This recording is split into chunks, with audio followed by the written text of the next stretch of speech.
इंधन दरवाढ त्याचप्रमाणे वाढतं तापमान याचा परिणाम सध्या कोकणात येणाऱ्या भाजीपाल्यावरती झालेला पाहायला मिळतो आहे।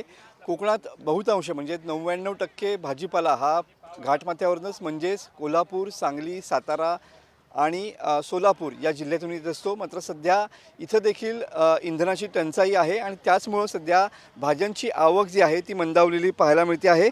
खास करून जर विचार केला तर घेवडा, पावटा, फरसबी, मिरची आणि कोथिंबीर अशा भाज्यांचा या ठिकाणी आवक जी आहे ती पूर्णपणे घटलेली पाहायला मिळते आहे। तर टोमॅटोचे दर देखील सध्या 70 ते 75 रुपये किलो दरानं या ठिकाणी गेलेले पाहायला मिळत आहेत। एकंदरीतच जर विचार केला तर सध्या इंधनाचे दर जे आहेत ते गेल्या 12 दिवसांमध्ये वाढलेले आहेत आणि त्यामुळं कोकणात भाजीपाला घेऊन येणं हे परवडत नसल्यामुळं या ठिकाणी भाज्यांची आवक घटलेली पाहायला मिळते। आपण सध्या रत्नागिरीच्या आठवडी बाजारामध्ये आहोत आणि तुम्ही बघू शकता की दरवेळेपेक्षा सुद्धा या ठिकाणी भाज्यांची आवक ही मंदावलेली पाहायला मिळते आहे।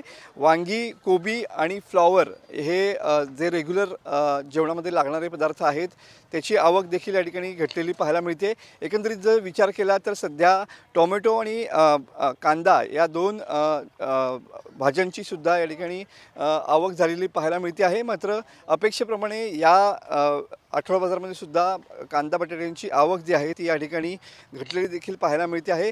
जी डिझेल दरवाढ झालेली आहे त्याचा परिणाम सध्या कोकणातल्या भाजीपालावरती झालेला पाहायला मिळतोय। भाजीपाल्याची आवक या ठिकाणी घटलेली पाहायला मिळते आणि त्यामुळेच त्याचे दर देखील वाढलेले पाहायला मिळत आहेत। कॅमेरामन समित गजनेसह मी मनोज लेले, TV9 मराठी, रत्नागिरी।